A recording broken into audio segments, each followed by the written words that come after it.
मलकागंज गांव में सोनम अपनी मां विमला के साथ रहती थी। सोनम के पिता की मौत ज्यादा शराब पीने के कारण कुछ साल पहले हो गई थी। अपने पति के जाने के बाद विमला ही अपनी बेटी सोनम का ध्यान रखती थी। वो अपने खेत में थोड़ी बहुत सब्जियां उगाकर उन्हें ठेले में ले जाकर गली गली बेचा करती थी, जिससे उनके घर का गुजारा चलता था। आइए आइए, हरी सब्जियां ले जाइए, दूर भगाए सभी बीमारी, ऐसी है ये सब्जियां हमारी। अरे वाह, तुम्हारी सब्जियां तो बहुत ही हरी भरी और ताजा है भाई। अच्छा, ये पालक कैसे दिया? जी, सभी सब्जियां सिर्फ 30 रुपए किलो है, आपको जो चाहिए ले जाइए। अच्छा, तो ये पालक 1 किलो और कद्दू आधा किलो, और हाँ, ये कटहल भी 1 किलो कर दो। जी भाई साहब, अभी बांध देती हूँ। विमला अपनी बेटी सोनम को सरकारी स्कूल में पढ़ने डाल देती है और खुद सारा दिन धूप में गली गली जाकर सब्जियां बेचती, जिससे वो घर खर्च चलाती। साथ ही सोनम की पढ़ाई और कुछ पैसे सोनम की शादी के लिए भी निकाल कर रख लेती। आ गई माँ, चलो आप हाथ मुंह धो लो, मैं तुम्हारे लिए खाना रख देती हूँ। ठीक है बिटिया, तूने खा लिया क्या? नहीं माँ, मैं तो तुम्हारे आने की ही राह देख रही थी। मेरी माँ सारा दिन मेहनत करती है, बहुत थक जाती होंगी ना। मेहनत नहीं करूंगी तो अपनी गुड़िया के ब्याह के लिए पैसे कैसे इकट्ठा करूंगी। ऐसे ही कुछ साल बीत जाते हैं और सोनम 12वीं पूरी कर लेती है। एक रोज वो अपनी माँ के साथ गांव के सरपंच की बेटी रोशनी की शादी में जाती है, जहां उसका शादी का लहंगा देखकर सोनम हैरान रह जाती है। वाह रोशनी, तेरा लहंगा तो कितना खूबसूरत है। खूबसूरत तो होगा ही, इतना महंगा जो है, पर तू ऐसे लहंगे के सपने देखना छोड़ दे। तुम गरीबों के बस की नहीं है इतना महंगा ब्राइडल लहंगा खरीदना। तू तो अपनी माँ को बोलकर उनकी साड़ी का ही लहंगा बनवा लियो अपनी शादी के लिए। रोशनी की ये बात सुनकर सोनम बहुत दुखी होती है। परेशान मत हो मेरी बच्ची, तेरी माँ से जितना हो सकेगा वो तेरे लिए जरूर करेगी। उसी शादी में रोशनी की मौसी आशा अपने बेटे के साथ आई हुई होती है। सोनम पर जैसे ही उसकी मौसी की नजर जाती है, वो उसे देखते ही रहती है। गुलाबी रंग के सूट में ये गोरी लड़की बिल्कुल ऐसी लग रही है जैसे कोई कमल का फूल हो। मुझे तो अपने छोटे बेटे रौनक के लिए बड़ी ही पसंद आई। हाँ माँ जी, लड़की तो बहुत सुंदर है। रौनक को भी सोनम पहली नजर में ही भा जाती है। शादी के कुछ दिन बाद आशा अपनी बड़ी बहू और दोनों बेटों के साथ सोनम के घर जाती है और उसकी माँ से उसका हाथ मांगती है। बहन जी, मैं एक गरीब सब्जी वाली हूँ और आपके बड़े घर में रिश्ता जोड़ने की मेरी हैसियत नहीं है। आंटी, रिश्ता हैसियत देखकर नहीं बल्कि दिल देखकर जोड़ा जाता है, और हमें सोनम पहली नजर में ही भा गई। सही कहा बेटा तुमने, और हमें इस शादी से कोई दिक्कत नहीं है। सोनम के लिए बड़े घर से आया रिश्ता देख विमला खुश हो गई। विमला ने अपनी जमा पूंजी निकाली और उसने अपनी बेटी की शादी की तैयारियां शुरू कर दी। सब तैयारियां होने के बाद वो अपनी बेटी को ब्राइडल लहंगा दिलाने के लिए सोनम के साथ शहर गई और सुंदर सा ब्राइडल लहंगा उसके लिए ले आई। मैं जानती हूँ बेटी, तुझे सरपंच जी की बेटी जैसा ब्राइडल लहंगा लेने का मन था, पर तेरी माँ के पास इतने पैसे नहीं कि तुझे इतना महंगा दिला सके। कोई बात नहीं माँ, ये भी मुझे बहुत पसंद है, लेकिन कल क्या होगा ये कोई नहीं जानता। शादी से ठीक एक दिन पहले सोनम का ब्राइडल लहंगा चोरी हो गया और सब लोग बातें बनाने लगे। हाय, कितना बड़ा अपशगुन है ये तो, दुल्हन का लहंगा चोरी हो गया। ये तो बहुत ही बुरा हुआ। बेचारी विमला के पास अब तो इतने पैसे भी नहीं होंगे कि उसे फिर से दिलवा सके। मेरी माँ ने कितने सालों से एक एक पाई इकट्ठी करके मेरे लिए शादी का जोड़ा बनवाया था, लेकिन अब क्या होगा। ये बात जब सोनम की जेठानी को पता चली तो वो बाजार गई और सोनम के लिए एक बहुत ही महंगा और खूबसूरत ब्राइडल लहंगा ले आई, जिसे देखकर सोनम हैरान रह गई। अरे, ये तो वही लहंगा है जो सरपंच जी की बेटी मतलब रोशनी ने अपनी शादी में पहना था। हाँ, हमें उसी ने बताया कि तुम्हें उसका लहंगा बहुत पसंद आया था, लेकिन इतना महंगा होने के कारण तुम ऐसा लहंगा अपनी शादी के लिए खरीद नहीं पाई। इसलिए जब मुझे पता चला कि तुम्हारा लहंगा चोरी हो गया है तो मैं इसे तुम्हारे लिए ले आई। दीदी, आप बहुत अच्छी हो, थैंक यू सो मच। तुम्हारा बहुत बहुत धन्यवाद बेटी, तुमने हमारी लाज बचा ली। सोनम मेरी छोटी बहन जैसी है माँ जी, उसके लिए मैं इतना तो कर ही सकती हूँ। अब कल इस जोड़े को पहनकर दुल्हन बनकर तैयार हो जाना, हम धूमधाम से बारात लेकर आएंगे अपनी दुल्हनिया को लेने। अगले दिन जब सोनम वो ब्राइडल लहंगा पहनकर तैयार होती है तो वो किसी अप्सरा से कम नहीं लगती। सबकी नजरें उस पर टिक जाती हैं। उसे देख रोशनी भी हैरान रह जाती है। सोनम को उस ब्राइडल लहंगे में देखकर विमला की आंखें भर जाती हैं। फिर धूमधाम से सोनम की शादी रौनक से खुशी खुशी हो जाती है।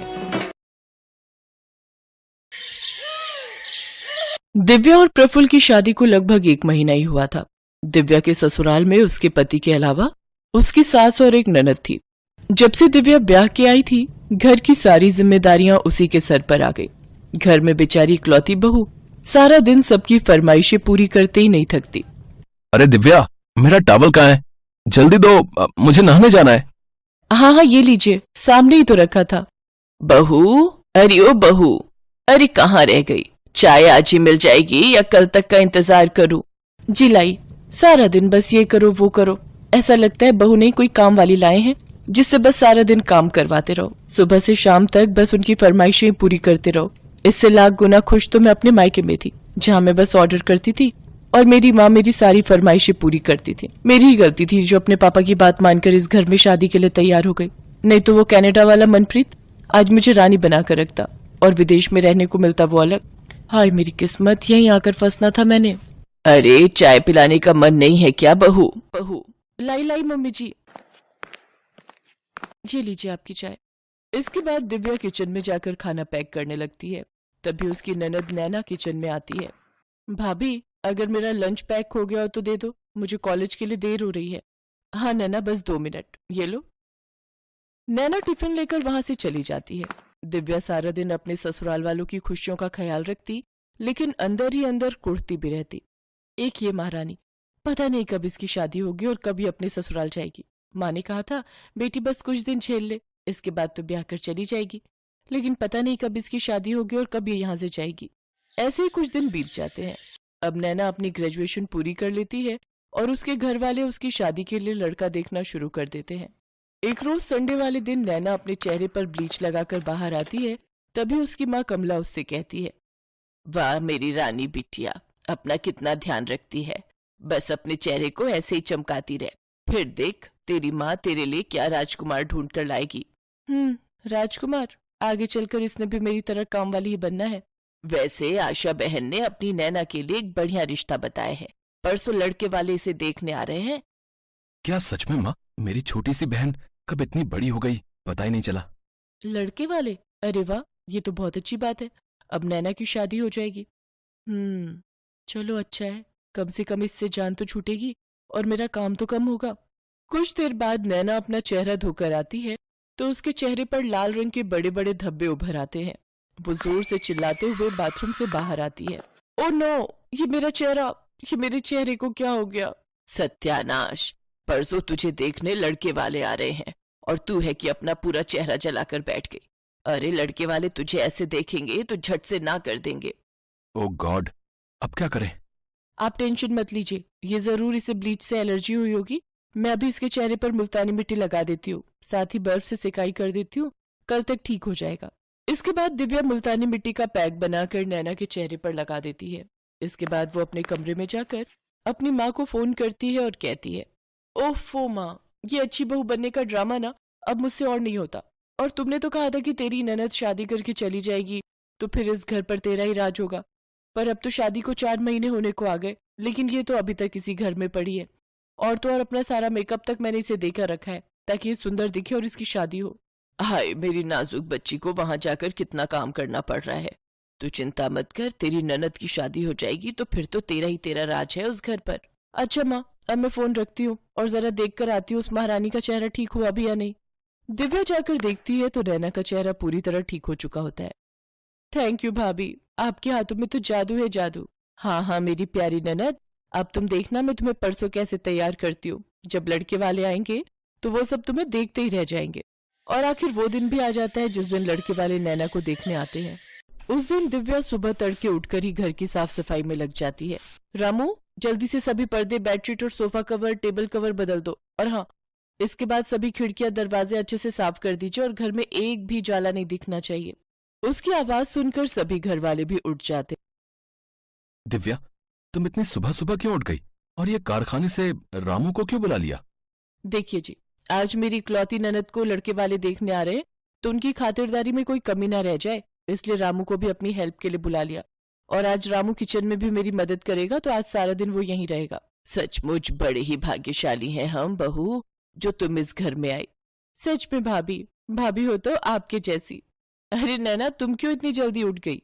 तुम अपनी नींद पूरी लो, तभी तो फ्रेश रहोगी और तभी तो चेहरे पर रौनक आएगी। सारा काम मैं खुद देख लूंगी। सारा काम निपटाकर दिव्या नैना को अपनी अच्छी सी साड़ी पहनाकर और उसका मेकअप करके तैयार कर देती है। साथ ही उसे अच्छे से सब समझा देती है कि किस सवाल का क्या जवाब देना है। दिन के समय लड़के वाले आ जाते हैं। दिव्या उनके सामने खाना परोसते हुए कहती है, ये लीजिए, ये सब नैना दीदी ने अपने हाथों से बनाए हैं। बहुत ही टैलेंटेड है ये। सुबह 5 बजे से उठकर तैयारियों में लगी हुई थी। खाना तो क्या लाजवाब बनाती है। अब सचमुच खाना तो बहुत ही अच्छा बना है भाई। अच्छा नैना, अपने बारे में कुछ बताइए, आपको क्या पसंद है और क्या नहीं? इसके बाद नैना वही बोलती है जो दिव्या ने उसे कहा होता है। जी, जो मेरे मायके वालों को पसंद है वो हर चीज मुझे पसंद है, और शादी के बाद मेरे ससुराल वालों को जो पसंद होगा वही मेरी पसंद होगी। सचमुच क्या संस्कार है भाई। इसके बाद लड़के वाले रिश्ता पक्का करके चले जाते हैं। दिव्या अपने कमरे में जाकर अपनी माँ को फोन मिलाती है। मम्मी, फाइनली रिश्ता पक्का हो गया। हाश, सचमुच बड़ी संतुष्टि मिली आज। इसके बाद दिव्या अपने पंडित को पैसे देकर इसी महीने में मुहूर्त निकालने को कहती है। पंडित बिल्कुल वैसे ही करता है। इसके बाद तो दिव्या की खुशी का ठिकाना नहीं रहता और वो खुशी खुशी सारी जिम्मेदारी अपने ऊपर ले लेती है। नैना के लिए शॉपिंग से लेकर उसके पार्लर तक, मेहंदी वाले से लेकर डीजे वाले तक, सबका इंतजाम वो कर लेती है। दिव्या उस दिन बहुत खुश थी। वो हर जगह अपनी ननद के साथ थी। अगली सुबह नैना की विदाई हो जाती है। नैना की शादी के 2 दिन बाद दिव्या काफी उदास अपने कमरे में बैठी थी। तब उसका पति प्रफुल्ल उससे कहता है, क्या हुआ दिव्या, तुम इतनी उदास क्यों हो? प्रफुल्ल, मैं हमेशा सोचती थी कि नैना जल्दी से ब्याह कर अपने ससुराल चली जाए, लेकिन अब जब वो चली गई तो उसके बिना ये घर कितना खाली हो गया। ऐसा लग रहा है मानो मुझसे मेरी बहन बिछड़ गई हो। इसके बाद प्रफुल्ल हंसते हुए उसे गले लगा लेता है। वो कहते हैं ना कि किसी की अहमियत उसके जाने के बाद ही पता चलती है। दिव्या के साथ भी कुछ ऐसा ही हुआ। नैना की शादी के बाद उसे अपनी ननद की अहमियत समझ में आई।